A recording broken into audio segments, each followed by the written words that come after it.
Hemos hablado en la primera media hora con el ministro de Ambiente, Juan Carlos Castro, que nos dio también su opinión desde adentro sobre el cambio de ministro. Él, por supuesto, ve todo bien y confía en el dinamismo que imprimirá al sector justicia Juan José Santibáñez. Dinamismo que muchos más bien tememos y tomamos con pinzas. Pero a ver, ¿qué piensa sobre esto y otros temas de la coyuntura?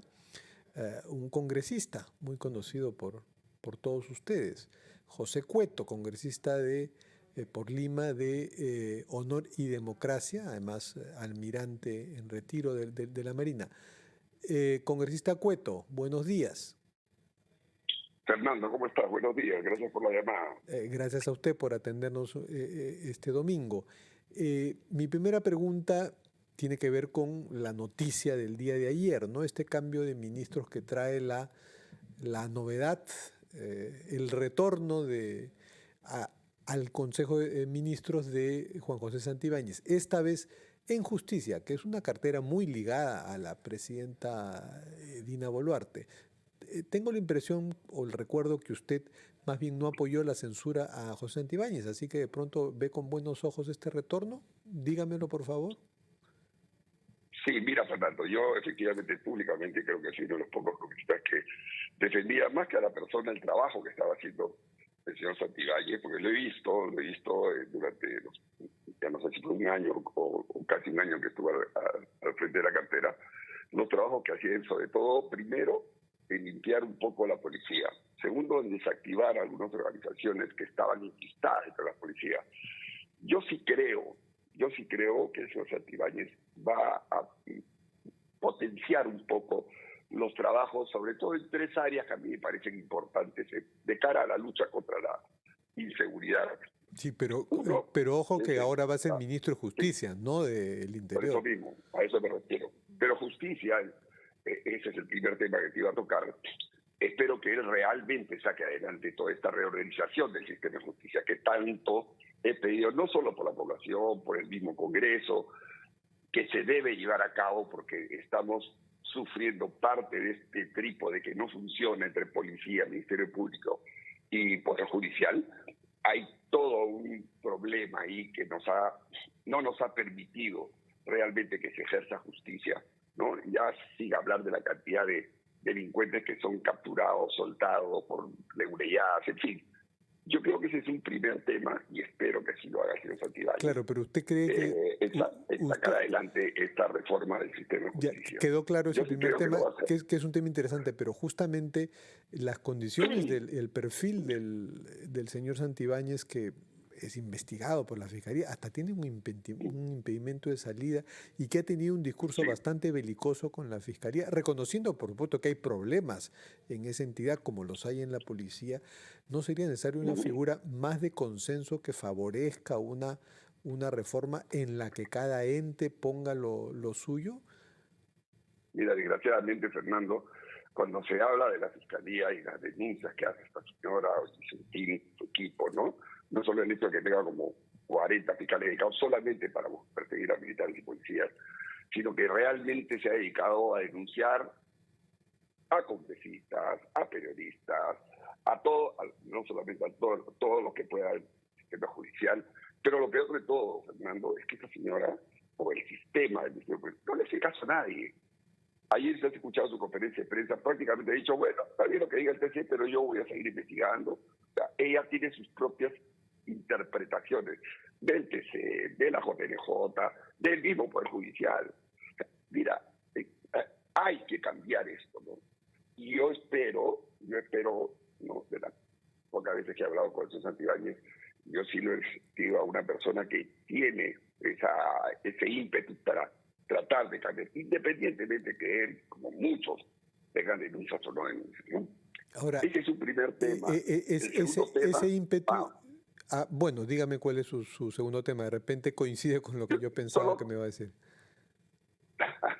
el primer tema era ese de ahí, la reforma. El segundo tema que espero sacar adelante es realmente lo que también la ciudadanía, yo personalmente he estado pidiendo, de que se activen, se construyan o se terminen algunos centros penitenciarios que estamos realmente hacinados, tenemos a gente asignada, no solamente por el por gente que está dentro de las cárceles sin sentencia, que desgraciadamente es un alto porcentaje, pero sobre todo porque, y esa es una excusa que ha tenido el Ministerio Público y algunos jueces, es que como ya no hay sitio, entonces mejor que esté con comparecencia. Y sabemos, y mira tú lo que ha pasado hace poco con un policía muerto por un delincuente que ya hacía casi un año que lo habían capturado, lo habían soltado y salió a delinquir y terminó con la vida de un Sí, policía, ciertamente ese es un consenso, ¿no? construcción de penales y que se Construcción, mantenga el dominio del Estado así. en todas ellas, porque nada de penales donde se le dé el poder a los delincuentes que existen en Venezuela y en otras partes, ¿no?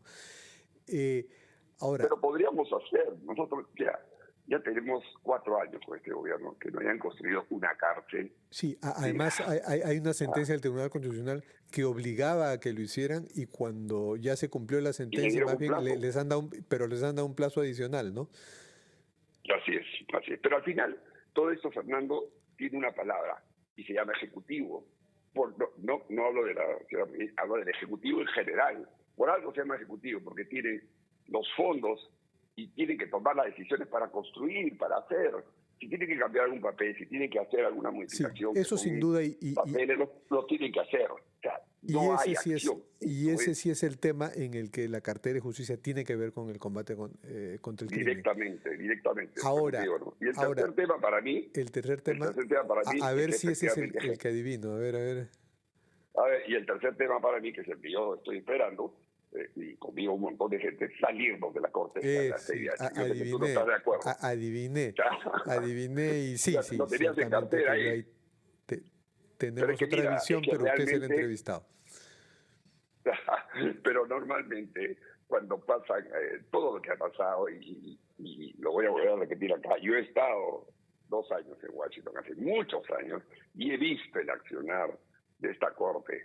O sea, a mí no me lo cuenta. Yo he estado ahí, he estado sentado y claro, no he podido intervenir porque yo no era hay que estar, ¿cómo se llama? Acreditado y todo, pero le decía al embajador, déjeme hablar. Yo no podía hablar, pero era realmente impresionante cómo todas estas organizaciones llamadas de pro derechos humanos y te inventaban, mentían sin ningún... ¿Tú sabes cómo le llamaban estos de la CIDH?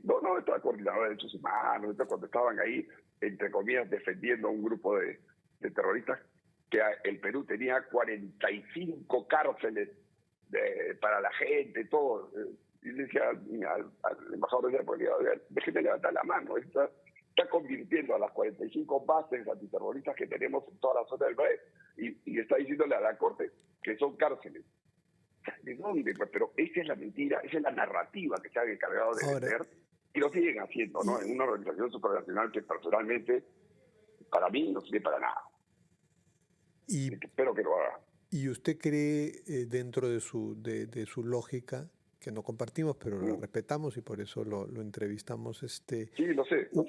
¿usted cree que que esto debe llegar a denunciar el pacto y a salirse por completamente de la Corte o mantenerse insertado el Perú en en el sistema de la Organización de Estados Americanos? No, o sea, el sistema, digamos, para lo que fue concebido hace muchísimos años atrás, yo creo que ha ido derivándose por temas ideológicos.